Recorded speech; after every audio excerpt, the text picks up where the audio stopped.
Assalamualaikum warahmatullahi wabarakatuh. Waalaikumsalam warahmatullahi wabarakatuh. Selamat pagi. Alhamdulillah pada pagi hari ini kita masih diberikan kesehatan dalam rangka diseminasi budaya positif dari kami calon guru penggerak angkatan ke-9. Ya. Untuk itu mungkin saya sampaikan ada beberapa teman di antara kami ini, ada Ibu Siska dengan Pak Batu. Saya kira itu. Assalamualaikum warahmatullahi wabarakatuh. Makanya saya bilang, kenapa dia tiba-tiba dia tak keluar begitu? Oke, kita mulai. Satu orang saja yang ini, satu orang lagi yang siap. Dan dia sebentar. Lanjut, membersihkan coretan yang dibuat di meja. Konsekuensi. Yang ketiga, mau diminta untuk usaha malam sekali karena tidak dinantikan dan tugas teman yang telah dicoret-coret. Konsekuensi. Bagaimana di lapangan basket? Hukuman. Apa itu? Diminta pelajaran kaki sepanjang hari karena tidak menggunakan sepatu. Konsekuensi.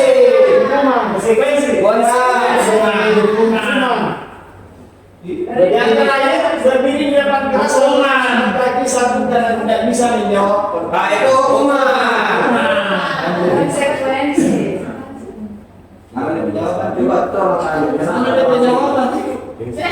Jangan jawab sih. Aku absennya kepala urusan di belakang. Ini saya gaya tulis ini. Oke, saya jawab saja. Jawab. Yang pertama itu adalah konsekuensi. Hukuman. Kenapa saya bilang hukuman? Apa kaitannya? Tidak ada kaitan antara FTB dengan permasalahan. Terus yang kedua lalu basket. Itu konsekuensi. Ya, itu bisa jadi konsekuensi, bisa jadi hukuman di saat itu namanya konsekuensi, bisa dia terlambat masuk dalam pembelajaran. Apa hubungannya siswa terlambat disuruh keliling lapangan basket? Siapa tahu pelajarannya penjas pertama. Kalau di sini pelajaran penjas ini masih di konsekuensi. Tetapi tidak. Jadi itu masuknya tidak Makanya kemarin juga saya pengalaman kemarin pada saat dapat materi ini berarti saya juga dapat hukuman. Ternyata setelah dijelaskan kalau jam pelajaran olahraga datang terlambat disuruh keliling lapangan itu bukan hukuman, itu konsekuensi. Tetapi kalau melakukan pelajaran olahraga kasus itu adalah menjadi sikap coretan yang dibuat itu konsekuensi. Murid diminta pusat Hukuman. Sedangkan hari saja tidak, apalagi pusat. mengganti kertas tugas teman. Konsekuensi dia coret. Setelah itu ke bawah semuanya dalam Hukuman.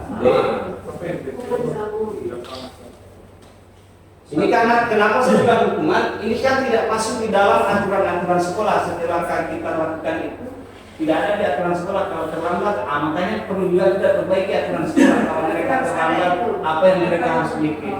Sebenarnya ini tujuannya supaya kita sekolah tidak ada Ya, sebenarnya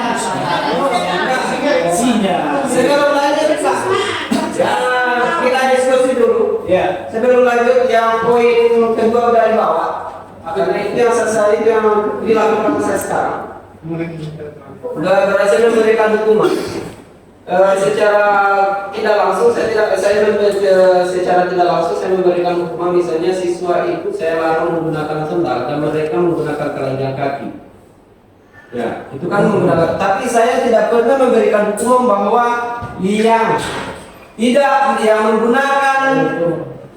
yang menggunakan sandal harus menggunakan telanjang kaki. Saya tidak pernah memberikan seperti itu. Tapi itu inisiatif mereka. Tunggu dulu karena itu inisiatif mereka. Kalau misalnya saya larang menggunakan sandal, mereka menggunakan kaki telanjang. Nah, ini yang jadi fenomena sekarang dan itu menjadi PR saya, apa yang mesti saya lakukan. Nah, saya suruh mereka untuk menggunakan sepatu, katanya bermacam-macam alasan atau segala. Sebenarnya mereka menggunakan sandal. Dan menggunakan sandal juga itu tidak itu ada di dalam tata tertib sekolah, tapi saya tidak memberikan bahwa kalau kalian tidak menggunakan sandal harus menggunakan jalan kaki. Maksud saya jangan menggunakan sandal, harus menggunakan sepatu, tapi mereka menggunakan telanjang kaki. Nah, ini yang kita akan bicarakan bersama-sama apa yang mesti dilakukan. Oke, terima kasih. Ini masuk juga, kemarin juga sempat saya perdebatkan ini Pak Bahar. Ya, makanya kan kita ada sebentar Pak Bahar akan terakhir itu tidak tahu tapi kalau tidak salah Siska yang akan melakukan segitiga restitusi pemecahan masalah. Bicara masalah ini. Cuman yang pertanyaan kita sama-sama, apakah aturan itu sudah terlaksana dan ada aturan yang jelas di sekolah kita? Itu yang jadi pertanyaan dari kita. Ya. Kalau cuma dibuat secara, karena mereka pasti tidak menggunakan sepatu atau sandal itu, pasti mereka punya alasan-alasan tersendiri. Betul lah. Ya, alasannya pasti ada. Terus yang kedua, kerjasama orang tua yang paling utama sebenarnya. Ya. Kalau tidak ada kerjasama orang tua, ya, tidak bisa jalan juga. Ya. Saya kira itu Bapak lah ya. Ini didukung dengan ini karena kita tidak sadar, ya. Ini kita tidak sadar. Saya kasihkan contoh seperti bisa baca di atas. Saya kasih contoh, misalnya kita menyuruh anak kita untuk membeli baru, tetapi kita kasih lagi uang 1.000 untuk beli bulan-bulan. Itu kan sama dengan penghargaan tuh, kita suruh orang, kita kasih uang itu untuk dirinya sendiri. Nah, pada saat tanggal tua kan kita semua ada lagi. Tanggal tua tidak ada uang lebih. Anak tidak melakukan itu. Secara tidak sadar kita sudah membentuk otaknya. Setiap mereka melakukan sesuatu harus ada penghargaan. Itu sebenarnya tidak bisa. Ini adalah didukung dengan penghargaan. Sama dengan kita. Kalau yang ranking 1 ke depan hadiahnya ini. Itu sebenarnya tidak bisa dilakukan oleh seorang guru, kecuali mereka silakan berbuat, nanti tidak usah diumumkan, ranking 1 dengan dia setelah itu tidak ada masalah, karena dia tidak ada ini untuk berbukti. Ya. Itu adalah didukung dengan penghargaan. Itu contoh didukung dengan penghargaan. Secara tidak sadar kita lakukan itu, karena kita lakukan itu termasuk saya juga. Termasuk kepada bukan untuk siswa. Kalau siswa saya tidak pernah berikan ini seperti ini, tetapi untuk anak-anak saya. Ya. Selanjutnya ini adalah restitusi. Restitusi adalah sebuah pendekatan untuk menciptakan disiplin positif. Restitusi adalah proses menciptakan kondisi bagi murid untuk memperbaiki kesalahan mereka. Ini yang saya maksud dari restitusi. Sehingga mereka bisa kembali kepada mereka dengan karakter yang lebih kuat. Ini adalah pembicaraan masalah ini. Menurut itu menurut dosen 2004.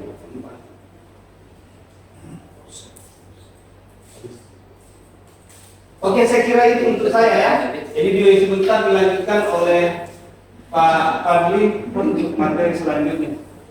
Silakan Pak Fadli.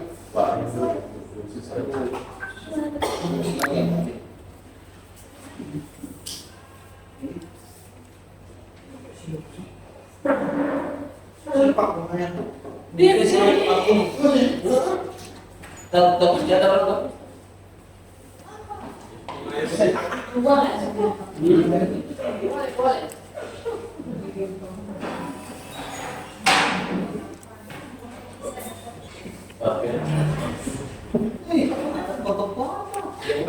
Itu yang makan tempel lagi di hari Guru. Saya mulai dengan materi pertama yaitu keyakinan kelas ya. Tapi sebelum kita masuk materi, saya rasa untuk materi keyakinan kelas ini kita sama-sama di sini mungkin semua sudah pernah membuat ya atau menerapkan keyakinan kelas di siswa kita atau di perwalian kita masing-masing ya. Jadi keyakinan kelas ini awalnya itu dibentuk antara guru dan siswa ya. Nah, contohnya saya sebagai wali kelas, ya. Jadi saya sebagai wali kelas akan membuat keyakinan kelas apa yang cocok untuk kelas saya. Tapi keyakinan kelas itu saya buat bukan berdasarkan atas kemauan saya sendiri. Jadi kesepakatan antara murid dengan guru. Jadi bisa jadi murid yang mengusulkan, kalau bisa Bu seperti ini, kalau bisa Bu seperti ini, bukan dari guru. Ini kesepakatan yang kita ambil bersama, tapi sesuai dengan kebutuhan siswa. Mereka maunya seperti apa untuk tercipta supaya kelas mereka menjadi nyaman, ya. Selanjutnya pengertian keyakinan kelas. Jadi keyakinan kelas ini adalah nilai-nilai universal yang disepakati dan diyakini oleh bersama oleh warga kelas untuk menjadi nilai-nilai kebaikan, ya. Jadi intinya di sini untuk tujuan dari keyakinan kelas itu adalah kita akan membuat suatu kesepakatan yang sama-sama kita yakini, yang tujuannya untuk membawa nilai-nilai kebaikan, ya. Ya, gitu. Ya. Ini pembentukan keyakinan sekolah atau kelas. Jadi di sini yang pertama, keyakinan kelas itu bersifat abstrak dan pada peraturan yang lebih rinci dan konkret. Jadi keyakinan kelas itu tidak harus konkret atau rinci, ya. Dia abstrak. Bebas. Iya, bebas. Nah, itu yang pertama. Yang kedua, keyakinan kelas itu berupa pernyataan-pernyataan yang universal. Universal itu kan umum, ya, bukan khusus. Jadi umum. Kemudian yang ketiga, pernyataan atau keyakinan kelas itu senantiasa dibuat dalam bentuk positif. Jadi nilai-nilai positif, nilai-nilai positif bisa kita masukkan dalam keyakinan kelas itu, ya. Kemudian yang keempat, keyakinan kelas hendaknya tidak terlalu banyak, ya. Jangan terlalu banyak. Jadi kalau sudah terlalu banyak mungkin terlalu banyak aturan, siswa jadi tidak nyaman. Jadi sebaiknya tidak terlalu banyak sehingga mudah diingat dan dipahami oleh semua warga kelas. Yang kelima, keyakinan kelas sebaiknya sesuatu yang dapat diterapkan di lingkungan tersebut, ya.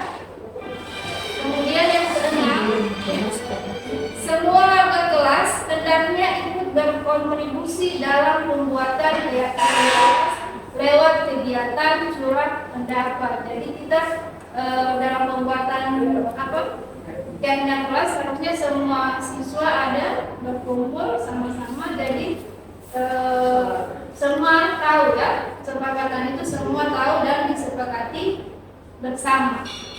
Kemudian yang ketujuh, bersedia meninjau kembali keyakinan kelas dari waktu ke waktu. Jadi ditinjau, ya. Apa maksudnya ditinjau? Misalkan ada keyakinan kelas yang kita rasa tidak cocok, jadi bisa ditinjau kembali, ya, ditinjau kembali. Nah, sekarang ada prosedurnya. Prosedur membentuk keyakinan di sekolah atau di kelas. Yang pertama di sini mempersilahkan warga sekolah atau murid-murid di sekolah atau kelas untuk bercurah pendapat tentang peraturan yang perlu disepakati di sekolah atau di kelas. Jadi dipersilahkan semua, ya, jadi tanpa terkecuali yang ingin ada masukan murid-murid, ya. Jadi kita beri kesempatan.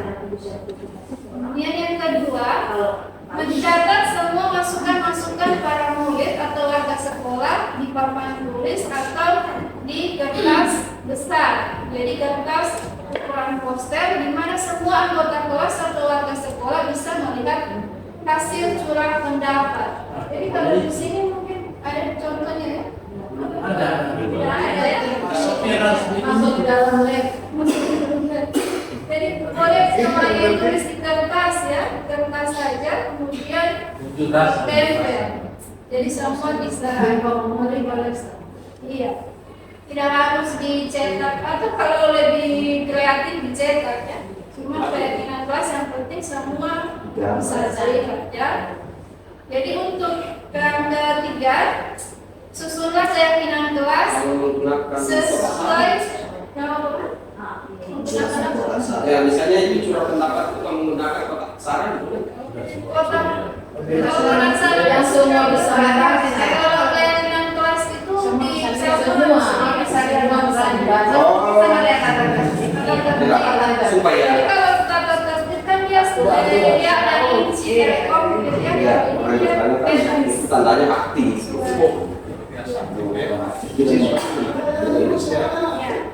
Dalam yang ketiga, susunlah keyakinan kelas sesuai prosedur pembentukan keyakinan sekolah atau kelas. Kemudian gantilah kalimat-kalimat dalam bentuk negatif menjadi positif ya. Jadi kalimat-kalimatnya usahakan dia memuat ada budaya-budaya positif ya. Yang keempat, tinjau kembali daftar surah pendapat yang sudah dicatat. Jadi lihat kembali apa sudah sesuai atau sudah disepakati oleh seluruh warga kelas atau sekolah. Yang kelima, setelah keyakinan kelas dibuat, maka semua warga kelas dipersilahkan meninjau ulang dan menyetujuinya dengan menandatangani keyakinan sekolah atau kelas tersebut termasuk guru dan semua kelas. Jadi untuk keyakinan kelas ini perlu ada penandatanganan ya.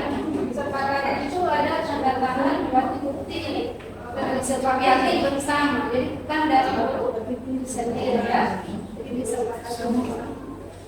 Itu yang kelima dan yang keenam adalah keyakinan sekolah atau kelas selanjutnya bisa diletakkan di dinding kelas di tempat yang mudah dilihat semua warga kelas ya. Jadi contohnya seperti ini, jadi kita bisa di dinding ya, bisa dilihat oleh semua warga kelas.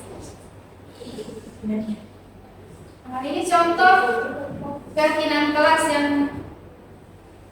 contoh ya, contoh ini cuma contoh ya. Jadi contohnya ini yang pertama budaya 5S ya. Ini juga sudah ada di sini ya. Senyum, sapa, salam, sopan dan santun. Yang kedua menjaga kebersihan dan keindahan kelas. Betul itu. Ya. Yang ketiga selalu berdoa sebelum kegiatan KBM.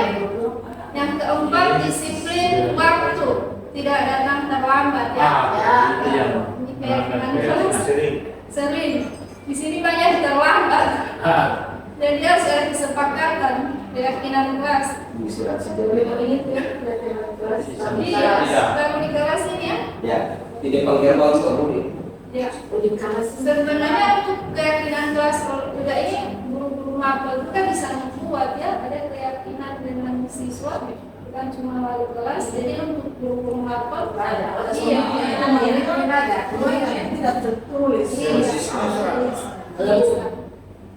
Saya ada politik Bapak itu mengubah dari kalimat negatif menjadi positif. Mungkin bisa dicontohkan yang kalimat positif itu seperti apa? Mungkin kalau Jangan pakai kata jangan. iya, yang negatif itu mungkin yang bagaimana ya kalau iya jangan membuang sampah. Buang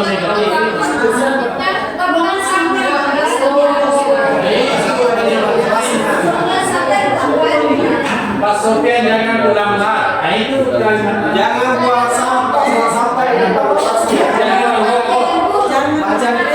Jangan merokok. Merokok lagi tempatnya ditentukan. Nah itu kalimat positif negatif. Oh, itu jangan. Jangan kehidupan. Ya kan itu bukan kesalahan. Mas Maria belum bertanya. Masyarakat tidak menghargai guru ya. Dan yang keenam peduli sesama dan menjaga solidaritas. Jadi ini cuma contoh, tidak harus ini yang di dalam kelas. Tapi itu bagus. Bagus. Saya cari lagi. Masih ada juga yang lain, misalkan tidak boleh apa? Jangan, maksudnya yang pembelajaran, maksudnya tidak tidur di kelas, bagaimana kata-katanya itu bagaimana? Iya, menghormati dan menghormati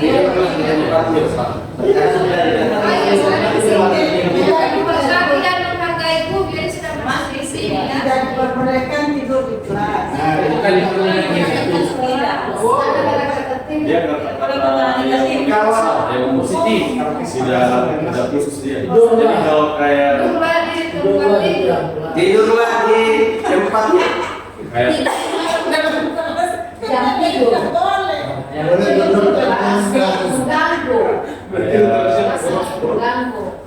kayak buang sampah rokok itu di keyakinan kelasnya jadi satu, yaitu menjaga kebersihan dan kesehatan di kelas. Jadi umum dia ya masuk semua itu rokok, apalagi coba sering basah apa dan sebagainya. Begitu dia secara universal dia. Secara umum ya. Selalu semangat dalam belajar. Ya, betul. Rasa gembira. Orang PKI Kita bengkas, betul. dan selalu berdiri.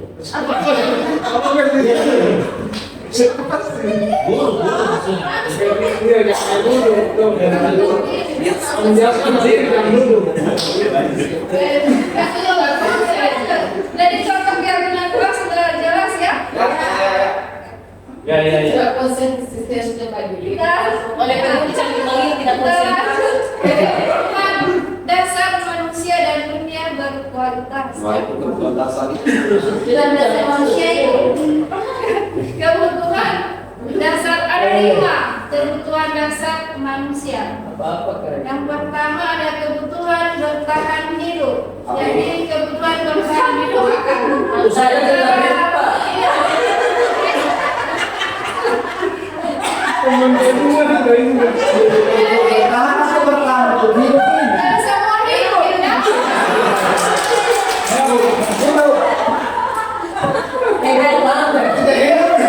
Kan hidup. agama yang ketua orang tua bisa belajar. Jangan sombong. Ada yang kalau dari bertahan hidup di sini masuk apa ya?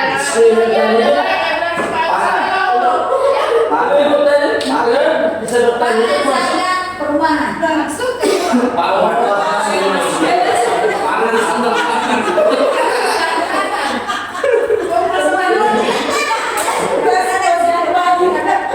Kebutuhan bertahan hidup manusia itu ada 4. empat. Sandang, pangan, papan, kuota. Iya. Maka diganti dengan masuk, Pak. Kan sudah sekarang. Jadi kuota itu masuk. Sekarang. Ya, jadi yang kalau bilang tadi itu benar semua ya. Bukan hukuman dalam Bertahan hidup ya. Seperti makan, kemudian tadi apa? Pakaian, kemudian tempat tinggal ya. Dan kuota. Dengan kuota. Satu sudah itu. Itu yang bertahan hidup. Yang kedua adalah kasih sayang dan rasa diterima. Jadi kasih sayang manusia itu kan kalau tidak ada kasih sayang hidupnya Ya. Yang kita nggak bisa semangat sekali kalau masih tidak ada. Itu tahan hidup juga itu rasa diterima. Ketika kasih sayang tapi tidak diterima hampa, Bu. Nanti aku sebelah tangan. Jadi kalau yang kasih sayang dan rasa diterima itu kalau kita kaitkan dengan siswa, kita bagaimana sebagai seorang guru? Depan saya yang cerita. Itu Kasih sayang ini merata, bukan apa ya? Cuman yang kalau kita sebagai guru, Kasih sayang. Ibu, kalau kita sebagai guru itu poin kasih sayang dan rasa diterima, berarti kita ada dua wakil berbalik. Kita menyayangi mereka dan mereka itu menerima kita di dalam kelasnya. Jadi apabila di antara teman kita, misalnya saya dan minta tolong ya cerita karena saya juga cerita. Misalnya saya jam pertama, yang bapak jam pertama, ini salah satu contoh. Bapak jam pertama mereka datang, tapi setelah jam saya mereka satu persatu akan menghilang. Berarti saya harus berpikir bahwa kayaknya saya tidak menerima siswa saya. Seperti itu. Tidak bisa kita salahkan siswa. Siapa tahu mereka tidak menerima kita, apakah ada tingkah laku dan cara bicara kita yang tidak senang. Mereka senang dan mereka meninggalkan kita sebenarnya. Nah, makanya di dalam arti kasih sayang kita selalu memberikan piknik kepada mereka, menyayangi mereka supaya kita diterima dengan baik. Berarti kalau sebelum seperti itu berarti itu guru yang kurang kasih sayang mungkin. Nah, bisa saja kembali ke keyakinan dia. Kita harus ada keyakinan. Jadi amal-amal setiap pagi berarti kurang kasih sayang. Nah itu. Guru yang tidak diterima. Jadi kasih sayang itu kan berbeda-beda sih ya. Saya itu kan kasih sayang itu berbeda-beda kan. Tapi tujuannya untuk kebaikan siswa ya. Yang ketiga, kebutuhan pengakuan atas kemampuan ya. Jadi kebutuhan pengakuan atas kemampuan kalau kita kaitkan dengan siswa, jadi siswa kita kan kalau yang kita lihat sini siswa-siswa itu ada sebenarnya punya potensi masing-masing ya. Ya, jadi sekecil apapun potensi yang mereka punya itu butuh pengakuan ya. Berarti salah dong Bu, kalau ada guru bilang mana itu bodoh. Iya, nggak boleh ya. Itu kebetulan potensi itu besar. Yang tadinya dia ada yang potensinya kalau dengan yang seperti itu kan jadi down. Jadi harusnya orang guru lebih banyak memuji siswa sekecil apapun yang dia lakukan. Diberi pujian dari Bahwa ya. Kalau begini Ibu Siska, bagaimana kalau seperti ini? Kayak ada kan di sekolah kita ya, kebanyakan siswa yang sering terlambat, melanggar aturan. Dalam satu minggu itu dikaitkan kalau mereka kan ada namanya kontrak perilaku atau kontrak behavior. Nah, ketika kontrak ini dalam satu minggu, Senin, Selasa, Rabu, Kamis, Jumat, kontraknya datang jam 7.15. Kemudian dia datang, hari Senin dia datang jam 7.20. Artinya dia sudah bisa datang dan hanya dalam minggu itu hanya satu kali sesuai kontrak. Apakah itu sudah pantas diberi pujian atau seperti apa? Sebenarnya kalau yang bagaimana ya, kalau yang kita lihat kalau kasus yang ada di sekolah ini kan terlambat yang paling banyak. Terlambat dan tidak sekolah. Iya, tidak masuk sudah sekolah. masuk sekolah. Kemudian kalau ya, sesuai yang kami dapatkan materi itu kita tidak boleh menjustis menghukum ya. Jadi ada komunikasi antara siswa dengan guru. Jika ada siswa yang mempunyai kasus seperti itu, tetap sebagai seorang guru kita tidak boleh menghukum ya. Tetap ada penyelesaian, nanti sebentar akan dicontohkan oleh Pak Fadli bagaimana cara mengatasi kasus seperti itu. Ada restitusi ya. Materinya saya ini jadi memang berat ya kalau dengan materi yang kita dapat kalau diterapkan di sekolah kita. boleh sekali. Memang boleh, cuma ya guru yang ini ya. Makanya mulai kita harus berbeda. Tidak ada kata terlambat untuk berbeda. Iya. Kita lanjut. Yang untuk kebebasan. Jadi kebebasan yaitu kebutuhan akan pilihan. Jadi manusia itu kalau kita kaitkan juga dengan siswa di sini kebutuhan akan pilihan. Jadi bebas untuk memilih ya. Itu juga dalam belajar merdeka yang sekarang kan merdeka belajar, merdeka mengajar. Jadi perlu ada siswa merdeka. Ya. Bebas. Kalau bebas apa? Kalau bebas kan ada siswa kalau kita bawa ke gaya belajar, setiap siswa kan punya gaya belajar yang berbeda. berbeda-beda.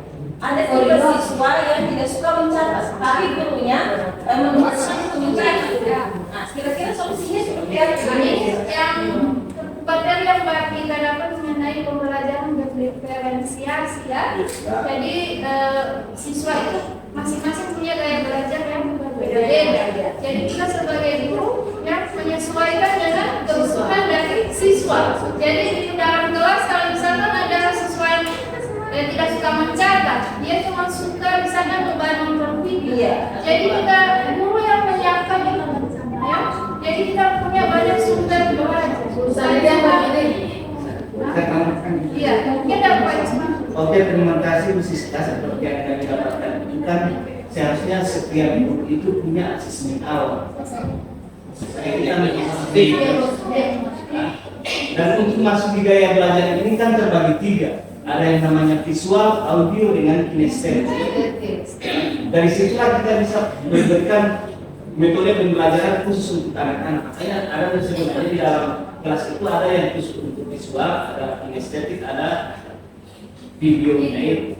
Karena mereka berbeda-beda dan selama ini kita salah dalam memberikan pengajaran sebenarnya. Makanya alhamdulillah saya masih di sini. Kita sama ratakan semua. Kalau mencatat satu kalau ada slide Ini fotokopi baru fotokopi yang dicatat pula.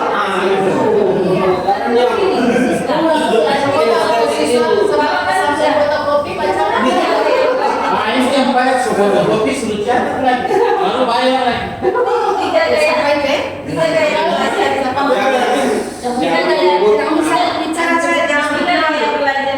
berarti memang begini kan, dalam 3 gaya belajar tapi satu metode tugas yang berbeda kan seperti itu. Jadi memang kalau gaya kayak gini kan sudah visual, kemudian audionya video itu sudah mengajarkan kan, kemudian kinestetiknya berarti saat dia apa yang kita itu dipraktekkan. Itu media pembelajarannya, tinggal penugasannya itu yang berbeda-beda.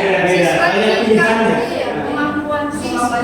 Atau kita tawarkan tugas seperti itu. Ya, memang sih. Jadi ditawarkan saja. Salah itu, Kira-kira tugas umpamanya Ibu Miss, si Ibu, kan Ibu Miss, Miss tugas apa yang Anda mau, gitu kan? Oh Ibu, saya suka nonton video juga, harus analisa, begitu mungkin ya. Umpamanya Farida Ismail, apa? Oh, saya suka itu bawa praktek, nah seperti itu kan? Suka fotokopi juga. Jangan mulai gitu. Tujuan musik. Tapi itu kan dari Kak Yusuf bilang proses awal itu sudah memiliki data. Bagaimana siswa yang gaya belajarnya seperti ini? Harusnya itu di BH. Harusnya dari BK semua harus ada datanya. Iya, maksudnya BK yang menyediakan dan selesai salurkan ke Iya, ada boleh sobat. Udah cuti. Itu jadi Sekarang mau Ibu Mar di sini. pertanyaan ini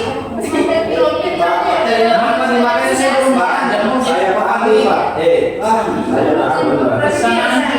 Bukan 13 itu yang tadinya cuma bawah itu.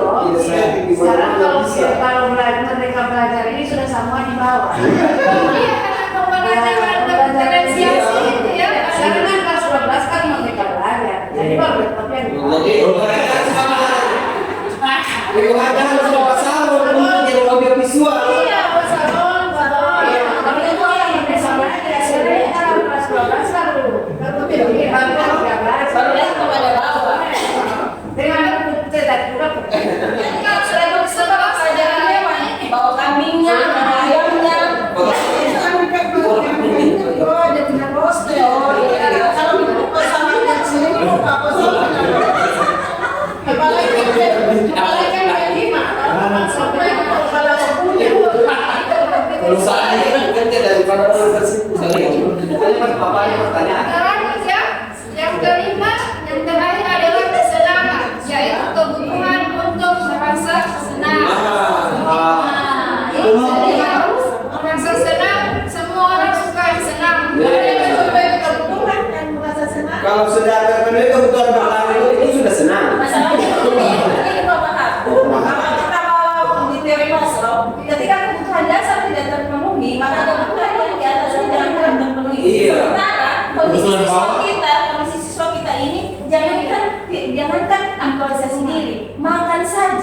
sekolah tidak ada. Jadi kesulitannya di situ. Kebutuhan bertahan hidup Itu saja makanya. Jadi sekolah ini sebenarnya cocoknya 50% industri, 50% pembelajaran. Karena kalau kita belajar sama sesi doi, jangankan mau kumpul uang, mau makan saja susah. Apalagi sekarang Apalagi sekarang, bentorset itu jadi masalah besar sebenarnya. kira itu berbuat saya belum bisa masuk. Dan bisa sekolah, mau jawab apa coba?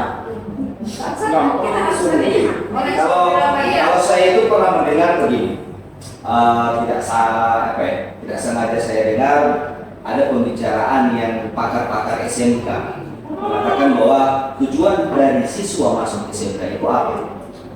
Yaitu untuk bekerja. Nah, ada yang bertanya, bagaimana dengan siswa kelas 10? Dia sudah bekerja, tapi dipaksa masuk sekolah. Ya, contoh, dia punya papa buka bengkel, ya dia kerja di situ dan dia mahir di situ. Bagaimana dengan itu? Nah, kembali tujuan SMK adalah untuk bekerja. Dari jasa. Di lain sisi, Cari jasa. iya di lain sisi begini. Untuk apa ya namanya? Secara umum Gorontalo itu kalau yang tidak ada ijazah tidak diakui. Ya, bekerja apapun tetap kalau tidak ada yang satu lembar tidak akan diakui sebagai apapun. Cuma kalau kita orang bekerja sih dengan kebutuhan mereka yang tujuan mencari kerja, itu orang maka jadi dilema. Iya kan? Kenapa terjadi seperti itu Pak Opar? Karena itu kan kita sebagai manusia itu mempunyai kebutuhan juga sebagai pengakuan atas kemampuan. Untuk melihat pengakuan atas kemampuan itu harus dibuktikan dengan ijazah seperti itu. Walaupun kamu keterampilannya seperti lain, tapi kamu tidak ada ijazah, itu tidak akan diakui. Jadi memang harus wajib di sekolah. Seperti itu. Iya, artinya begini Pak, wajibnya wajib, tapi kondisi geografis, kondisi alam yang tidak memungkinkan sekolah tahun itu seperti itu. Jadi pembelajaran yang full karena 70% kalau ada berdasarkan data itu 70% siswa ini membantu orang tua. Makanya sering terlambat. Akan permasalahannya adalah siswa terlambat karena telah bekerja. Makanya kita ciptakan pembelajaran yang blended. Pembelajaran yang bisa dilakukan secara daring kan? Seperti itu. Itulah keterampilan kita sebagai seorang guru bahwa siswa ini harus kita pakai blended, jangan luring. Karena ada siswa saya tidak mampu ke sekolah karena saya menangani kebanyakan siswa yang bermasalah dengan yang tidak datang sekolah cuma satu alasan tidak punya ongkos betul. Kita ciptakan blended dan kita guru yang mendatangi mereka sebenarnya. Dan itu. Enggaknya itu ada transfer. Jadi kalau saya just Pak Ribo.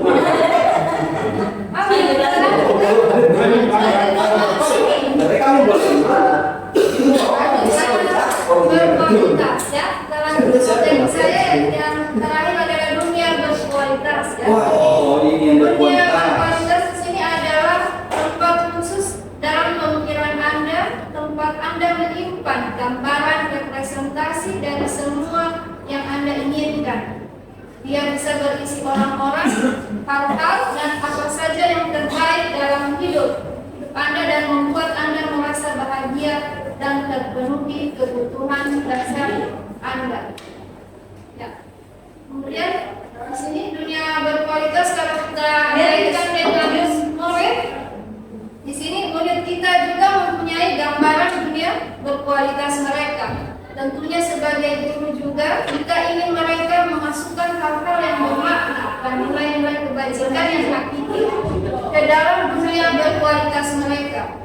Bila guru dapat membangun interaksi yang memberdayakan dan memerdekakan murid, maka murid akan meletakkan dirinya sendiri sebagai individu yang positif dalam dunia berkualitas karena mereka menghargai nilai-nilai kebajikan. Jadi dalam dunia berkualitas ini peran kita sebagai guru adalah mengisi ya atau membuat dunia berkualitas mereka menjadi lebih bermakna ya.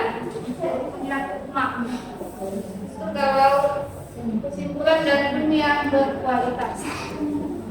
Saya rasa materi saya cukup kemudian nanti akan dilanjutkan dengan Pak Wali. Waalaikumsalam warahmatullahi wabarakatuh. Ya, terima kasih atas kesempatannya, terima kasih juga kehadirannya Bapak Ibu sekalian. Yang saya hormati, mungkin saya yang paling junior di sini pemateri ini. Jadi semua yang kita bicarakan Masyarakat ada bisa kita terapkan pertemanan itu. Kalau norma-norma apa segala itu sudah tertanam dalam pikiran, tapi tidak semua juga. Kalau kita berposisi teman, kadang siswa itu, hai bro, makanya kita harus membatasi diri untuk menjadi teman mereka. Hanya pastinya saya sekarang itu baru berada di posisi penghukum. jangan ke Bapak, saya juga Pak. Ya Bapak kan tidak selalu nampak di depan sana. Yang nampak di depan sana adalah saya. Diperhatikan oleh daun-daunan dan tumbuh-tumbuhan. Oh, ternyata Pak Bapak ini adalah penghukum. Kalau kita menerapkan, tapi harus saya bagaimana? Ya, apakah harus saya membantah bahwa ibu tidak boleh melakukan penghukuman begini apa segala? Wah, saya dapat ceramah balik. Iya. Ya makanya. Terima kasih. Ya, terima kasih Pak Barat. Posisinya saya juga kalau masih menghukum siswa kemudian masuk dengan kasus-kasus yang berbeda, saya juga sebagai guru masih di posisi itu. Karena makanya mendapatkan teori ini, restitusi ini, kemarin waktu kita online itu daring, itu banyak sekali pertanyaan tentang ini, dan ini membuat diskusinya jadi seru karena semua ternyata baru kita tahu bahwa kita berada di posisi ini. Semestinya sekarang di kurikulum Merdeka kita harusnya menuju ke manajer atau di pemantau, karena berdasarkan kurikulum Merdeka yang kita terapkan kurikulum. Terkait dengan itu memang makanya kepala sekolah harus hadir. Ya seharusnya. Iya, karena ini adalah makanya diawali dari kepala sekolah soalnya. makanya ini apa namanya ini harus didiseminasikan Bapak Ibu. Ini karena kenapa harus didiseminasikan, karena tujuannya itu kita merubah paradigma kita bagaimana menerapkan disiplin di lingkungan sekolah itu. Artinya begini, Pak Bapak, ini kan baru taraf mengenal dulu istilahnya. Kalau itu waktu tahun PDKT baru baku tanya. Nah, Tuhan tinggal di mana? Nah, gitu artinya mengenal dulu kulitnya. Tapi persoalan penerapannya itu akan berjalan dengan sendirinya. Kan teman-teman sudah ada yang menjadi guru penggerak. Kita tidak bisa lari tanpa harus berjalan dulu. Jadi step by step, sabar abang. Nah,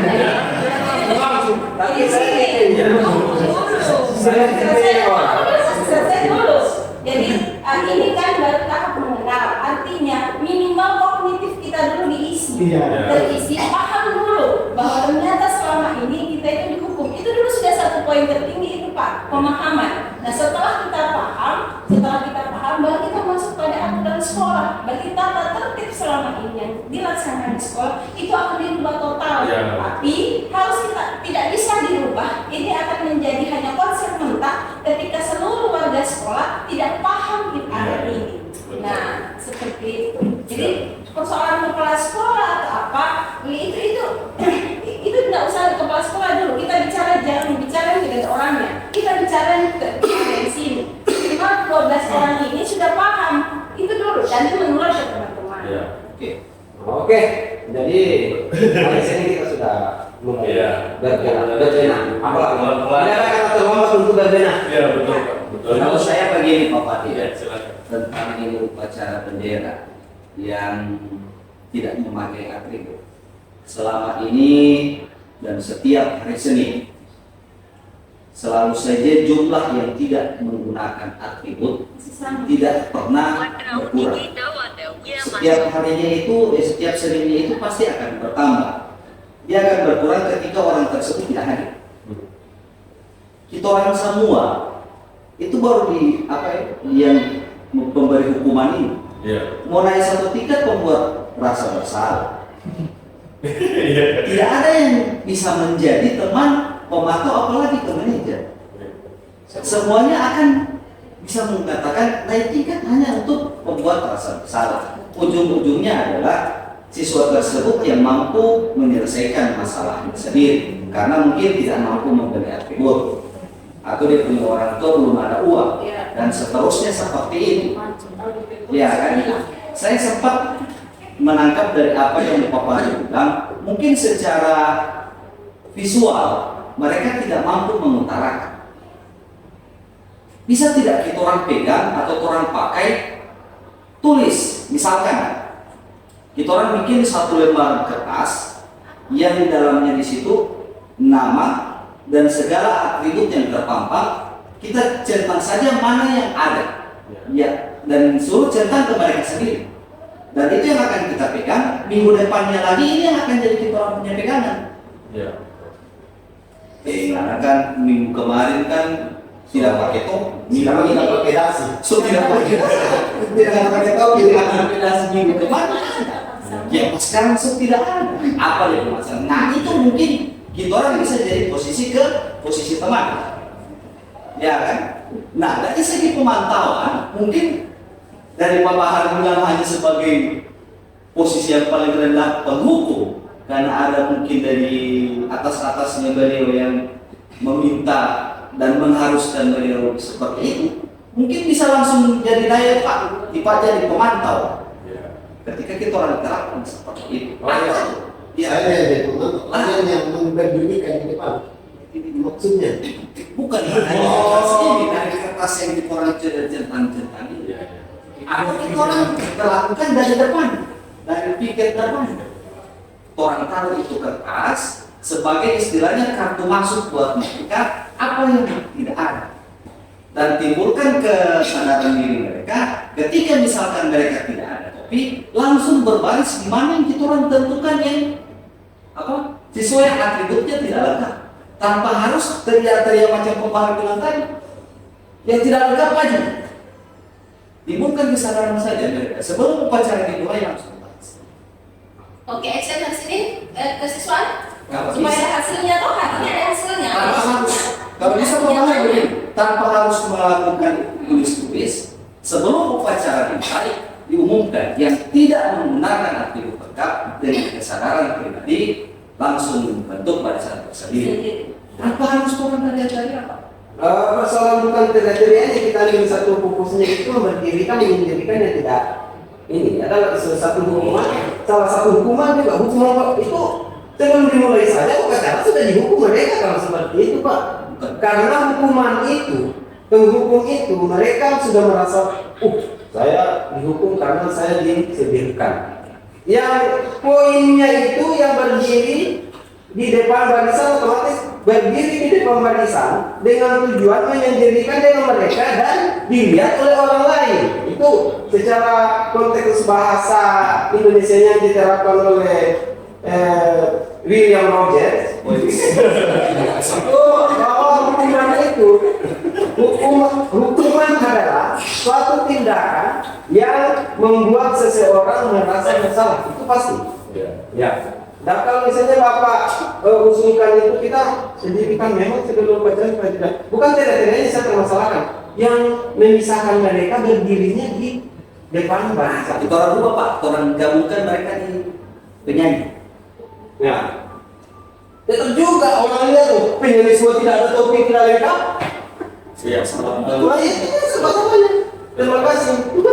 Kalau kita pakai metode restitusi dalam posisi manajer, itu kan kembali ke keyakinan kelas tadi. Jadi kembali ke kelas sebenarnya. Jadi wali kelas atau guru mata pelajaran itu harus ada data. Kenapa dia tidak menggunakan atribut ini, topi di hari itu, dan itu data. Semestinya kalau kita pakai metode restitusi itu di upacara tidak dihukum mereka, tapi semua ada datanya. Jadi wali kelas kalau ditanya kenapa wali kelas memantau siswanya, kalau datang kenapa tidak datang, dicatat apa masalahnya dengan metode restitusi. Dan itu dipantau terus setiap di upacara melihat perkembangannya. Dan permasalahannya kembali tadi, kalau terus-terus diulang dan tidak paham-paham, itu yang menjadi masalah kita sebenarnya. Banyak siswa. Jadi kalau restitusi Pak ini tidak dihukum seperti itu. Jadi yang penting kita ada datanya, jangan dibiarkan seperti itu, tapi kita tidak melakukan penanganan. Tidak ada penanganan. Kalau sudah ada penanganan dari awal, dari siswa dari wali kelas misalnya setelah upacara dia mendata, ya Pak kita pakai ini data apa masalahnya, yang beri data semua. Jadi setelah upacara wali kelas yang menghubungi siswanya satu-satu untuk merestitusi dia. Jadi setelah upacara selesai yang lengkap masuk kelas.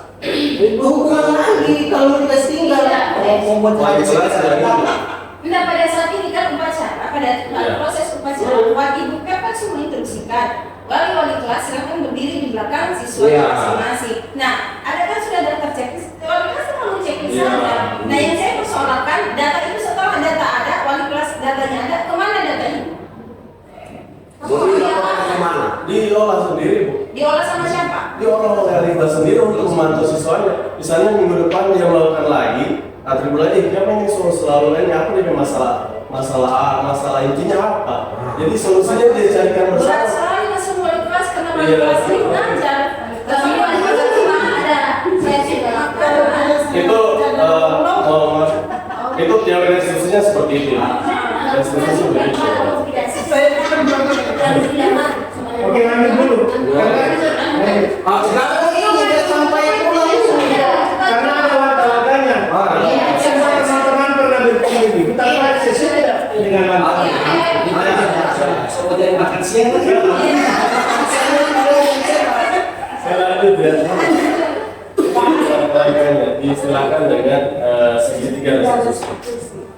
Jadi yang pertama adalah menstabilkan identitas.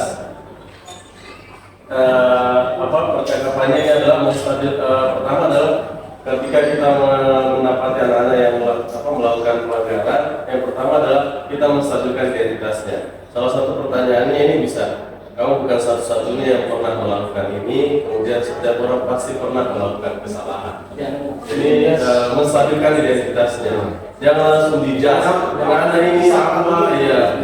Pokoknya kesalahan kamu apa hari ini, misalnya seperti itu contohnya. Sebentar ada videonya. Kemudian yang selanjutnya adalah memvalidasi tindakan yang salah. Dengan cara adakah yang cara lebih efektif untuk mendapatkan apa yang kamu butuhkan? Kamu tentu punya alasan mengapa melakukan hal itu. Jadi tanyakan apa alasannya ya kamu melakukan itu. Terus apakah yang ketiga adalah menanyakan keyakinan kelas. Keyakinan kelas apa yang telah kita sepakati? Kamu ingin menjadi orang yang seperti apa? Jadi tanyakan lagi ini. Kalau sudah keyakinan kelas, ditanyakan keyakinan kelasnya seperti apa, kemudian kamu solusinya apa setelah ini, setelah pelanggaran ini, solusinya apa? Saya kira itu nanti saya lihatkan videonya Bapak Ibu. Oke. Yang orang bikin sini ada tugas restitusi siswa. Ini belum terjawab ini masalahnya. Sudah ada segitiganya tapi langkah-langkahnya apa ini? Langkah-langkah secara umum itu kita angkat satu permasalahan baru kita ulang apa yang kita maksudkan. Betul. Nah, jangan kita langkah-langkah segitiga secara umum ya tahu. Nah, tapi kita angkat salah satu permasalahan yang secara umum saja, misalnya siswa tidak lengkap atribut dalam upacara bendera. Kita mengikuti langkah-langkah itu apa yang bisa kita lakukan bersama-sama sehingga terjadi restitusi supaya kita semua jangan tidak jadi pembunuh. Ini yang kita diskusikan, ya, seperti itu. Sepakat nggak? Kalau mau mendiskusikan kasus seperti itu, Saya sedikit silakan saja. Begini, pernahkah kita, ini kembali ke belakang dulu sebelum kita ke diskusi. Ini aturan sekolah itu sudah ada tidak konsekuensi apabila itu sudah dilanggar? Ya, sudah ada. Kalau sudah ada, pernahkah kita jalankan itu? Pertanyaan ini. Kita sudah jalankan itu atau belum? menjawabkan itu sulit karena ya tanpa jujur saja saya bikin saya sudah bikin aturan sekolah yang baru dan baku. Konsekuensinya jelas ya di sini kalau tidak melakukan ini apa konsekuensinya? Iya. Tapi menjalankannya itu kita saya bilang kenapa saya tidak belum menjalankan yang sebagaimana semestinya yang dipaparkan oleh teman-teman dari CGP karena itu tanpa sepengetahuan saya dan insya Allah ke depan akan saya lanjut ya. Oke, saya sudah paham. Lanjut setelah itu pernahkah kita melakukan membuat keyakinan kelas atau sekolah? Pernah tidak? Nah, itu yang jadi persoalan. Kalau kesepakatan kelas mungkin Bapak Ibu pernah bikin. Tidak tertulis, baru mungkin cuma sepihak ini, mungkin sendiri yang bagus ini tidak boleh ini tidak boleh ini. Itu yang jadi persoalan. Sedangkan kesepakatan kelas dengan keyakinan kelas itu beda-beda tipis, tetapi harus ada juga kesepakatan kelas, ada juga keyakinan kelas untuk sekolah. Secara tertib, sama dengan tata tertib. Ya, kalau kesempatan kelas dia lebih ke rinci. Dia rinci. Dan kelas dia sifatnya sifat umum. Makanya setelah kita melakukan segitiga restitusi itu kita tanyakan apa keyakinan sekolah atau kelas yang kami yakini. Tapi kalau kita tidak bikin itu kan tidak bisa ada. Kembalikan ke sana, kesepakatan bersama. makanya saya bilang karena pengetahuan kita semua maka kita akan berbeda sekarang dan saya harapkan kepada teman-teman yang dari CGP untuk memberikan masukan kepada saya sebagai kesiswaan yang menangani masalah siswa karena objeknya kan siswa. Apa yang mesti saya lakukan pertama dan apa yang mesti saya lakukan kedua dan ketiga sehingga terjadi siklusisasi aturan yang ada di dalam sekolah. Kalau sekarang kan sudah ada aturan, jadi yang kita bikin sekarang adalah kesepakatan atau keyakinan sekolah yang kita harus bikin. Iya. Itu langkah selanjutnya. Dengan kita mengundang siswa-siswa atau kita masuk dalam. Sebenarnya yang lebih bagus bikin ini adalah wali-wali. Kalau saya juga berpendapat mungkin ini diawali dari kelas masing-masing. Kalau secara keseluruhan, bisa tidak? Kalau saya cuma saya lihat kalau Bu Ellen itu di kelasnya yang kelas putih itu dia punya jalan keluar dari kelas itu yang ini kemudian siswa termasuk saya juga mengajarkan dulu baru siswa yang karena ini saya sudah terangkan terus terang dan berhasil. Ada dua siswa yang saya bikin begitu dan nanti setelah selesai diseminasi ini kita bersama-sama menghadap ke Bapak Sekolah untuk mengusulkan hal tersebut. Biar tidak usah diusulkan, langsung bikin saja langsung. Iya, kan semua kita langsung di sini. Ini pendek. Paling tidak yang ada di sini dulu ya lain bikin itu. Supaya mentransferkan dulu. Sedangkan saya saja kan kemarin saya sudah bikin. Alhamdulillah ya. Oke. Teman-teman wali kelas, kami ini sebagai pemegang pertanggungjawaban masalah siswa. Teman-teman wali kelas, tunggu apa yang semua pelanggaran itu, insya Allah saya akan saya daftar semua pelanggaran siswa dengan konsekuensinya apa, dan itu akan kita sepakati oleh wali kelas. Ya. Saya kira itu restitusikanlah dalam kelas masing-masing. Ya, betul. Karena terus terang selama ini saya tidak tahu konsekuensi kalau datang terlambat. Orang langsung cuci. ya itu sudah diberikan poin-poin kalau pada langsung jadi kita lihat sampai di sini. Makanya kan yang contoh kasus saya ini kalau terlambat, karena saya tidak tahu konsekuensinya, langsung spontan, dikasih bersih sana. Kalau sudah ada di situ, Kalau sudah ada di situ jelas konsekuensinya, makanya teman-teman yang dari CGP, karena teman-teman yang mendapatkan materi ini dan diseminasikan kepada kami, insya Allah kita punya atau sebentar atau besok saya akan menemui teman-teman semua untuk mengambil konsekuensi apa, misalnya dalam sekolah konsekuensi menurut teman-teman CGP ini apa sebenarnya, dan siswa yang tidak melengkap atribut konsekuensinya apa sebenarnya yang kita harus. Lalu sama yang Pak Opani catat ya, Catat, ya. yang menarik tiap sehari Senin itu apa di pelanggarannya? Saya pun juga kapan kalau Oke, Ini tapi kalau soalnya itu tidak Langkah awal. Poin tidak ada penyelesaiannya. Iya. Ya, kalau pengalaman di SMA 1 itu mereka bisa dengan Pak Bupati dengan kesesuaian itu di orang tua siswa, mereka itu memiliki poin. Jadi di sini ada poin nama. Jadi di situ kesesuaian menetapkan pelanggaran dia itu berapa poin sehingga kita bisa mengundang orang tua. itu. Kalau cuma bicara sanksinya hanya kasih bersih WC tidak akan ada. Oke. Iya, jalan keluarnya kan salah satunya kita cuma seperti ini membersihkan taman. Berarti Yang konsekuensinya dapat poin ya. Iya, kita tentukan dulu berapa poin sehingga kita bisa mengundang orang tua. Dari situ kan kita mencatat. itu solusi banget. Baru itu. Baru ada lagi Pak di sekolah sosialisasi. Iya, Pak. Makanya ini konsekuensi sebenarnya, jadi aturan yang dilanggar kalau sudah dapat 100 poin, nah konsekuensinya kan termasuk diskors. Diskors, Pak. Kalau kami mengatakan dulu mereka sampai berapa poin, Iya. sehingga mereka ada diskorsi. Kemudian mereka di situ kalau di SMA 1 setiap siswa itu mereka menerapkan praktik baik. Jadi setiap siswa itu mencatat praktik baik apa yang mereka lakukan setiap hari. Itu mereka catat. Nah, ketika mereka terbentur dengan suatu masalah, ini dengan poin sampai dia mengkena skorsing atau apa, keluarkan yang praktik baik yang mereka lakukan. Nah, itu bisa ada perbandingan. Oh, ini berarti dia tiap hari ada praktik baik yang dia lakukan. Oke. Di situ kita bisa pikirkan. Oh, Pak, sama. Sebab itu kalau di SMA 1 saya mengikuti sosialisasi, itu disosialisasikan semua ke orang tua. Poin-poin apa, pelanggaran apa seperti. Jadi kalau begitu Pak Bahar harus mengundang dulu orang tua siswa untuk menyampaikan semua tata tertib pelanggaran poin-poin apa itu supaya orang tua juga tahu seperti itu. Oke. Terima kasih. Kalau saya begini, Ya. ini bagus sih.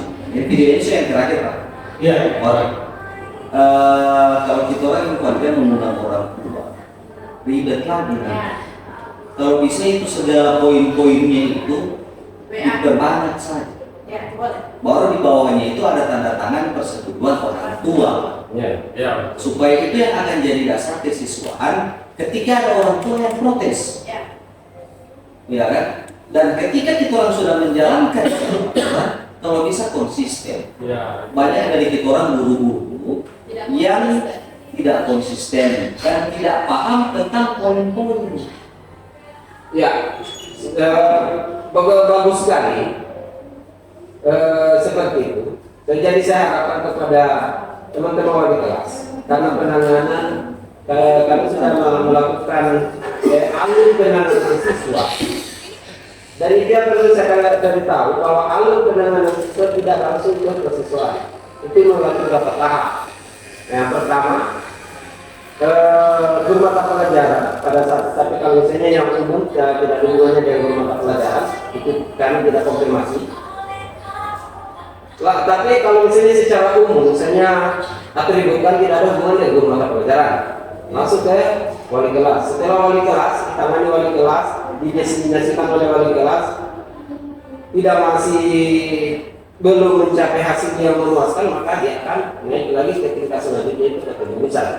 Setelah ke kejurusan, didesinasikan lagi dan apalah namanya itu tidak mampu lagi ya masuk ke BK. BK menangani hal tersebut sudah bla bla bla bla bla, maka dia akan masuk ke kesiswaan. Disitulah kesiswaan akan membuat surat pernyataan dan konsekuensinya apa sebenarnya. Tapi konsekuensi yang harus mereka tahu itu memang sudah disampaikan oleh wali kelas. Ya, untuk eksekusinya itu di kesiswaan. Ya, apakah kita masih dalam bentuk hukuman atau sebagai manajer atau apa segala itu di kesiswaan. Jadi misalnya, dan sekaligus saya kasih tahu Bapak Ibu, saya misalnya saya berjalan dan menemukan siswa di luar, itu saya berposisi sebagai guru biasa. Nanti saya lapor ke wali kelas. Kecuali kalau memang saya ada niat untuk memantau siswa, itu saya menjalankan program kerja saya sebagai kesiswaan menciptakan ketertiban, keamanan dan kekeluargaan serta ya kakak yang lain. Nah, tapi kalau misalnya secara tidak sengaja saya lewat tanpa ada niat untuk role siswa, saya dapatkan siswa di luar, otomatis saya konfirmasi, kamu dapat pelajaran apa? Ini saya tidak sebagai guru biasa. Ya, kamu belajar apa? Misalnya Ibu Fatma, otomatis saya konfirmasi dengan Ibu Fatma dulu. Ibu Fatma ada masuk di kelas, karena ini atas nama ini ada di luar. Seperti itu, baru ke wali kelas, ke jurusan, dan dari wali kelas ke jurusan. Tapi saya sebagai guru biasa hanya sebatas ini. Ibu Fatma, ada siswanya di luar sini. Seperti ini. Iya, menginfokan karena saya sebagai guru biasa. Kecuali kalau saya memang ada niat melaksanakan program kerja saya memantau, ya otomatis kan langsung saya masuk. Saya tidak lagi sampai saya lagi selanjutnya. Tapi saya tidak bisa untuk mengambil tindakan langsung membutuhkan karena harus melalui tahap. Mungkin seperti itu, tapi insya Allah saya akan buatkan konsekuensi-konsekuensi yang Bapak Ibu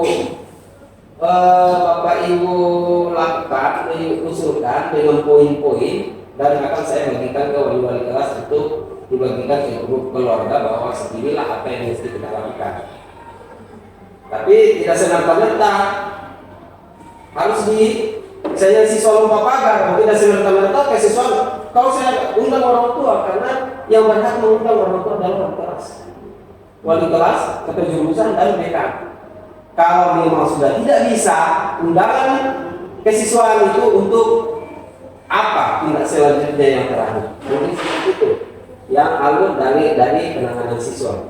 Terima kasih. Kalau saya terakhir Pak Padu, Siap. kita orang harus meminimalisir kata kesalahan untuk siswa, apalagi di hari Senin. Saya itu sering ngebantah saya diri sendiri. Jam 7.15 ini terlambat. Bendera sudah naik. Berarti di jadwal jam 7.15 itu baru masuk ke upacara kita diambil jam 4. Jam 7.15 bendera sudah naik. Jadi otomatis banyak siswa yang terlambat. Dan itu yang akan bikin kita orang tinggi. Banyak siswa yang terlambat. Ya kan? Jam berapa mulai? Jangan ada yang jam 7, ada yang jam 5. Sepakati, jadi Nilai sisi kau bahar ini kasihan. Ibu kepala sekolah kan sering. Kalau jawab 7.15 harus kita mulai. Jangan mulai lagi sebelum jam 7.15. Banyak siswa yang akan terlambat.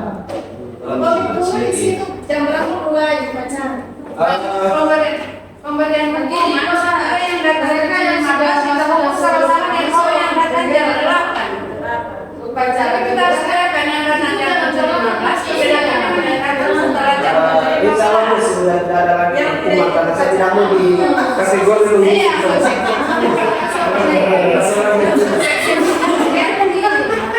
Jadi insya Allah hari Senin kita sudah mulai bergerak untuk menerapkan, jadi tidak ada lagi hukuman. Panggil saya datangi mereka, kenapa kamu terlambat, berapa jauh rumahmu dari sini, tidur jam berapa, ini kita akan catat. Ya, dan setelah itu silakan masuk kelas. Ya, betul. Betul itu. Jadi tidak ada lagi hukuman untuk keluar dari kategori hukuman itu. Tapi harus Bapak Ibu bersaksi.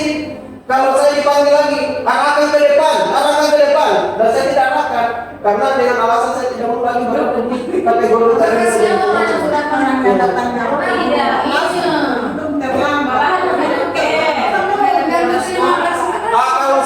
Kalau saya menghadap karena pengetahuan saya di bidang itu masih rendah, jadi kalau memang saya menghadap saya ajak guru-guru penggerak, ayo kita menghadap sama-sama ayo bergerak. Kalau iya, ayo bergerak. Kalau kita menghadap, mempresentasikan di depan itu. Kalau saya berharap sekali kepala sekolah sebenarnya. Iya. Ini kalau kecepatan kalian ada kan di sini. Sebenarnya karena kami tugas ini terakhir tanggal hari Senin terus. Kalau begini, Pak Yus, kita orang itu sering kalah dengan kata apa salahnya. Itu biasanya kan kepala sekolah mengatakan seperti itu. Ketika kita orang sepakat di sini upacara jam 7.15 sesuai waktu, dia akan mana? Bukan dia akan mana? Dengan karenanya apa salahnya kita akan membiasakan ready pukul 7. Tidak, orang nonton juga. Nah, Kalau kita sepakat ngobrol. Yang penting gua sama kasih sama. Iya, di sesuatu Karena ini menyangkut siswa banyak yang terlambat. Waduh. Jadi hari Memang untuk merubah itu pembahas susah. Iya, hari Minggu mereka dari awal kita udah Kalau pengalaman saya dengan Pak Yus itu, Pak Bahar kan hanya bukan bilang hanya juga sih, diberikan mandat perintah langsung di depan siswa. Kalau saya dengan Pak Yus diberikan perintah langsung sementara ngajar. Ini yang tidak pakai baju SMK nih, Mak. Tidak kasih ke sana nilai. Dan orang tanggapi dengan senyum santai, senyum. sama Pak di sekolah siswa. Tidak bukan bohong saja. Sama. Bedanya saya pejabatan satu tingkat dari beliau, saya tetap juga. itu makanya cuma sebagai contoh sama. Berarti intinya telah hadirkan. Tidak, ininya tanda tangan dulu. Ya. Oke. Sepakat saja di sini, baru dia nanti diajukan ke kepala sekolah. Bu, ini yang kami sudah sepakat upacara mulai sekian, seperti itu. Untuk diskusi itu saya tutup dulu ini. Ya. Tapi kalau bapak sebut orang seperti ulang. Itu Belum sempurna, sebetulnya siapa? Setelah maksudnya karena video ini tugas Yang sendiri. supaya tidak masuk di video kalau begitu. tidak bagus kalau masuk video lebih bagus. Terima kasih Bapak Ibu. Videonya sebentar ya. Saya tutup dulu untuk videonya. Untuk diseminasi kami hari ini cukup sekian. Terima kasih atas kehadiran Bapak Ibu sekalian. Dan setelah ini foto bersama ya. Terima kasih banyak. Assalamualaikum warahmatullahi wabarakatuh. Assalamualaikum warahmatullahi wabarakatuh. Nama saya Baharudin, guru SMK Negeri 5 Gorontalo. Jabatan saya di SMK Negeri 5 Gorontalo sebagai Wakil Kepala Bidang Kesiswaan. Setelah mendengar diseminasi dari teman-teman CGP Angkatan ke-9, maka terbukalah pemikiran saya tentang kategori-kategori dalam penanganan siswa yang bermasalah. Selama ini yang saya lakukan, saya masih berada di taraf menghukum. Setelah mengikuti diseminasi, maka terbuka pengetahuan dan ilmu saya bahwa ternyata yang selama ini yang saya lakukan itu hanya berada di kategori yang paling rendah, yaitu penghukum. Insya Allah setelah mendengar ini dan saya memahami, maka saya akan merubah pola pikir saya dari penghukum menjadi minimal sebagai pemantau atau sekalian menjadi seorang guru yang sebagai manajer. Nah, terima kasih kepada teman-teman calon guru penggerak angkatan ke-9 telah memberikan ilmu kepada saya dan membuka pemikiran saya sebagai guru sekaligus sebagai wakil kepala sekolah bidang kesiswaan dalam penanganan siswa, sehingga tercipta pembelajaran yang menyenangkan bagi siswa. Terima kasih. Assalamualaikum warahmatullahi wabarakatuh. Oke.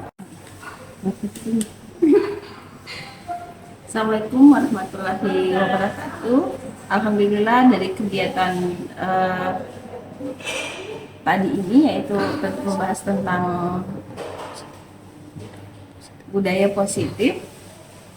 Saya pribadi sebagai guru BK di SMK Negeri 5 mendapat pengetahuan bahwa ternyata kita itu tidak boleh melakukan hukuman, apalagi guru BK terutama. Jadi sebaiknya jadilah sebagai seorang manajer, jadi menanyakan kembali kepada siswa atau